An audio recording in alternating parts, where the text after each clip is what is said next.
Hello dear student, I am Mayur Dhande. I welcome you all in this video.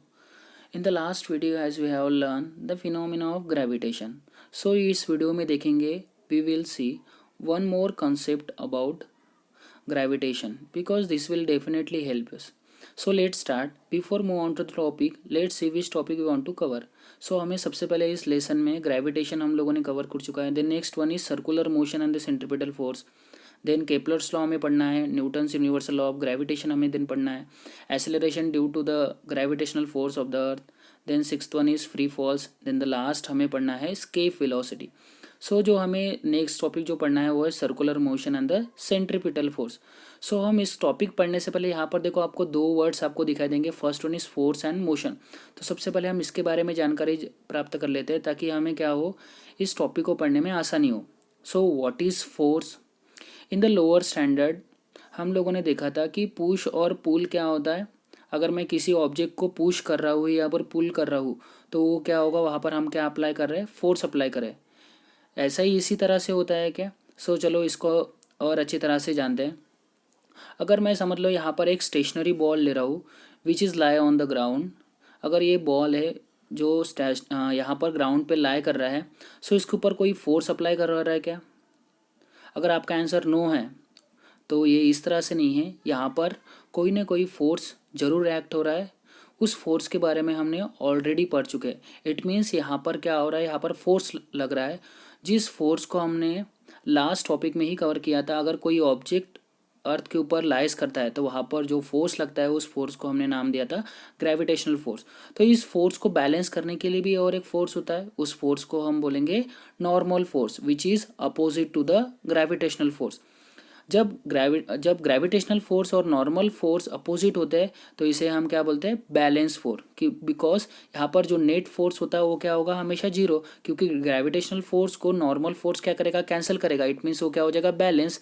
और यहाँ पर जो net force है वो क्या लगेगा, यहाँ पर हमेशा जीरो हो जाएगा. सो इस एग्जाम्पल से हमें ये पता चला अगर ऑब्जेक्ट स्टेशनरी हो तो वहाँ पर क्या अप्लाइड होता है, फोर्स. इसका मतलब अगर कोई भी ऑब्जेक्ट स्टेशनरी हो, जरूरी नहीं है कि वो मोशन में ही होना चाहिए, फिर भी वहाँ पर क्या अप्लाइड होगा, फोर्स अप्लाइड होगा. सो इट मीन्स अगर मुझे ऑब्जेक्ट को मोशन में लाना है तो मोशन में लाने के लिए मुझे क्या करना पड़ेगा, वहाँ पर जो नेट फोर्स है उसको क्या करना पड़ेगा, नॉट इक्वल्स टू जीरो, यानी वहाँ पर मुझे क्या करना पड़ेगा, कुछ फोर्स ज़्यादा मोर अप्लाई करना पड़ेगा. सो इसको एग्जाम्पल के थ्रू समझते हैं. इस बॉय ने इस फुटबॉल को जब किक किया, किक करते समय इसने क्या किया, बॉल ने कुछ डिस्टेंस कवर किया. वो डिस्टेंस जब उसने कवर किया, कुछ डिस्टेंस कवर करने के बाद वो बॉल क्या हो जाएगा, रुक जाएगा. जब इस बॉय ने इस बॉल को जब पुश किया था तो उसको पुश करने के बाद इसने डिस्टेंस कवर करने के बाद ये क्या हो गया था, बॉल रुक गया था. वो बॉल किसके वजह से रुका था, due to the frictional force.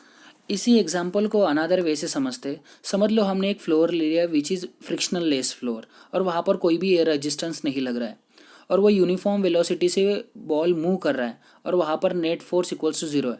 तो मुझे पता हो यहाँ पर बॉल स्टॉप होगा क्या, नहीं, क्योंकि वहाँ पर जो नेट फोर्स है वो क्या लग रहा है, जीरो. तो लास्ट एग्जांपल और इस एग्जांपल से हमें ये पता चला जब ऑब्जेक्ट स्टेशनरी में था लेकिन वो मोशन में था क्या, नहीं, फिर भी वहाँ पर फोर्स अप्लाइड हो रहा था. सेकंड केस में हमने ये देखा कि बॉल मोशन में था लेकिन वहाँ पर जो नेट फोर्स लग रहा था वो क्या लग रहा था, जीरो. सो हम किस फोर्स को फोर्स बोलेंगे. So what is force? So force is an push or pull upon an object resulting from its interaction with another object.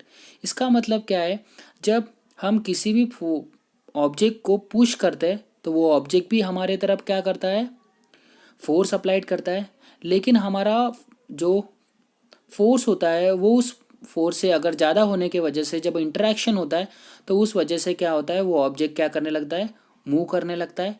इसका मतलब वो किस में आ जाता है, मोशन में. तो इस तरह से हमें ये पता चला कि फोर्स और मोशन क्या है, इंटर रिलेशन है. इट मीन्स अगर मैं किसी ऑब्जेक्ट के ऊपर फोर्स लगा रहा हूँ तो वहाँ पर क्या होगा, वो मोशन होगा. इट मीन्स अगर मुझे किसी भी ऑब्जेक्ट को मोशन में लाना है तो मुझे किसकी ज़रूरत पड़ेगी, मुझे फोर्स की ज़रूरत पड़ेगी. जो हमारा नेक्स्ट टॉपिक है वो है circular motion and centripetal force. इस वीडियो में हमने सिर्फ फोर्स और मोशन का इंटर रिलेशन देखें, लेकिन जब नेक्स्ट वीडियो में देखेंगे किस तरह से सेंट्रीपिटल फोर्स सर्कुलर मोशन में एक्ट होता है वो हम देखेंगे. So thank you for watching my video.